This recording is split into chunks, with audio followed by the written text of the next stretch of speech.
कल संसद की सुरक्षा में एक बहुत बड़ा चूक हुआ है। दो बाहरी लोग धड़ल्ले से लोकसभा सदस्यों के बीच में घुस जाते हैं और टीयर गैस फेंकने लगते हैं, जिससे संसद में अफरा तफरी मच जाती है।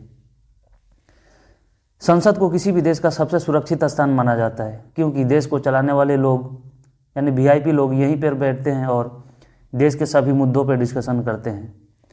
दूसरे शब्दों में कहें तो पार्लियामेंट किसी भी देश का केंद्र होता है।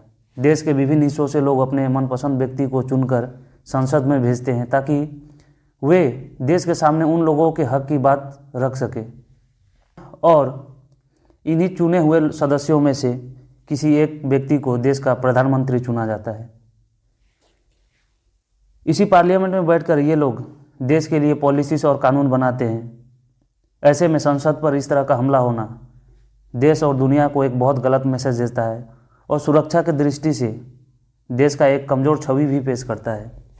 तो इस घटना में होता क्या है कि अभी संसद का शीतकालीन सत्र चल रहा है और इसीलिए लोकसभा की बैठक हो रही थी।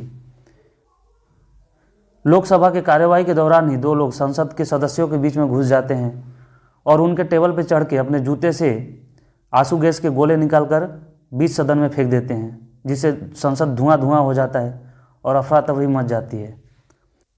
लेकिन इसके बाद साहस करके कुछ सांसद ही मिलकर उस शख्स को पकड़ लेते हैं। लेकिन हो सकता है कि अगर उस शख्स को उसी वक्त ना पकड़ा जाता तो वह और भी कुछ कर सकता था। हो सकता है किसी सदस्य पर हमला भी कर सकता था। उस समय लोकसभा में 200 से ज़्यादा सदस्य मौजूद थे और यह एक बहुत बड़ा खतरा हो सकता था।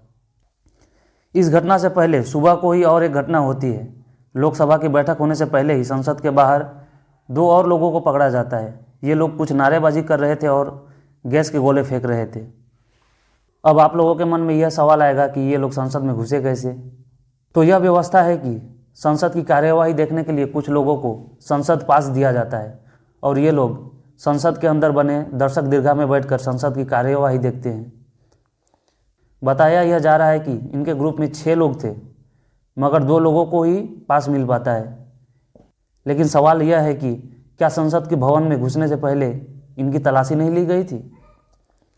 दिलचस्प बात यह है कि कल के ही दिन यानी कि 13 दिसंबर 2001 को संसद पर एक बहुत बड़ा आतंकी हमला हुआ था और इस हमले के दौरान कुल 5 आतंकवादी संसद परिसर में घुस जाते हैं और AK-47 से अंधाधुंध गोलियां बरसाते हैं।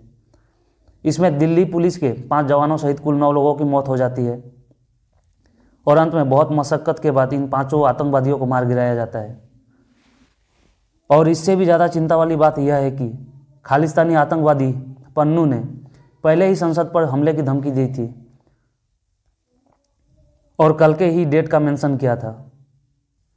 ऐसे में संसद की सुरक्षा में चूक कैसे हो गई। क्या दिल्ली पुलिस अलर्ट पर नहीं थी? क्या संसद पर हमले की 22वीं बरसी पर फिर से एक हमले की धमकी को इतना हल्के में लिया जा सकता था? फिलहाल दिल्ली पुलिस इस मामले की जांच कर रही है और एक बड़े साजिश की तरफ इशारा किया है।